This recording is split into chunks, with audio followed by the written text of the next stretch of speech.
مثلث ثروت دنلاک یا مسیر موفقیت دنلاک از زبان خودش. خب مثلث موفقیت دنلاک از 3 تا ضلع تشکیل شده که اولین ضلع اون رو های اینکام اسکیلز تشکیل میده، یعنی این که شما باید یک مهارتی رو یاد بگیرید تا درآمد فوق‌العاده بالا داشته باشید. ضلع دومش اسکیلیبل بیزینس هست، یعنی این که بتونید یک بیزینسی رو داشته باشید، یک کسب و کاری رو داشته باشید تا پول شما در گردش باشه. و ضلع سوم اون های ریترن اینوستمنت هست، یعنی این که سرمایه گذاری بکنید تا درآمد خودتون رو و سرمایه خودتون رو رشد بدید. تقریبا همه اینها رو ما شنیدیم قبلا، این که مهارت داشته باشیم یا بیزینس داشته باشیم یا این که سرمایه گذاری بکنیم. راجع به هر کدوم از اینها هم ما زیاد شاید مطالعه داشته باشیم، ولی رمز اصلی این مثلث به این شکله که خب اول کدوم اینها رو ما انجام بدیم، یعنی این که یک مهارت بلد باشیم یا بریم یک بیزینسی رو راه بندازیم یا این که اول سرمایه گذاری بکنیم. در واقع چرخش این مثلث به این شکله که یعنی این که شما اول میاید چی کار میکنید؟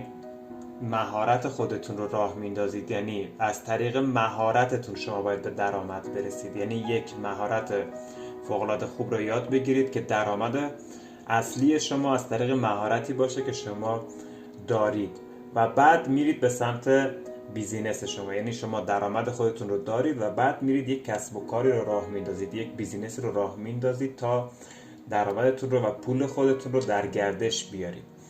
و بعد میریم به سمت ضلع سوم، یعنی های ریترن اینوستمنت، یعنی این که شما در مرحله سوم میرید به سمت قسمت سرمایه گذاری، یعنی این که میرید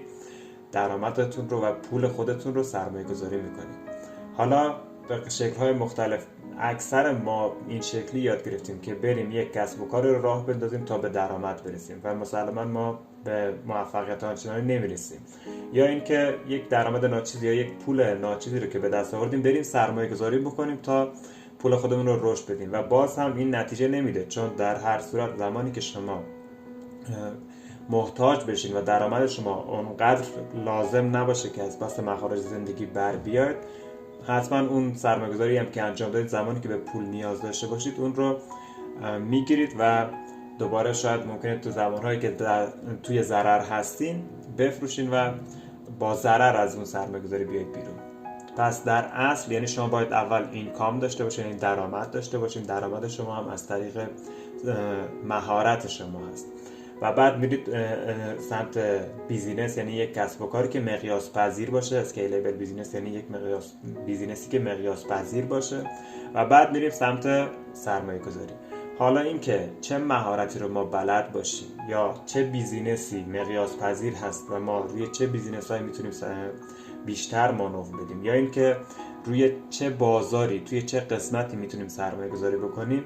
اینها خودش باز داستان‌های مختلفی داره و اگر که دوست دارید که توی ریلز بعدی و پست بعدی بهتون توضیح بدم که چه مهارت‌هایی رو لازمه که یاد بگیرید یا چه مهارتی هست که درآمد فوق‌العاده زیادی داره یا این که چه بیزینس هایی مقیاس پذیر هستن و آیا بیزینسی که ما داریم، بیزینسی که الان فعلا در حال حاضر داریم کار میکنیم مقیاس پذیر هست یا نیست، کدوم اینها مناسب تر هست یا انواع اقسام سرمایه گذاری و اینوستمنت رو واسهتون توضیح بدم، این پست من رو لایک کنید اگر که دوست داشتید و پست بعدی من بیشتر راجع به این مثلث براتون توضیح میدم.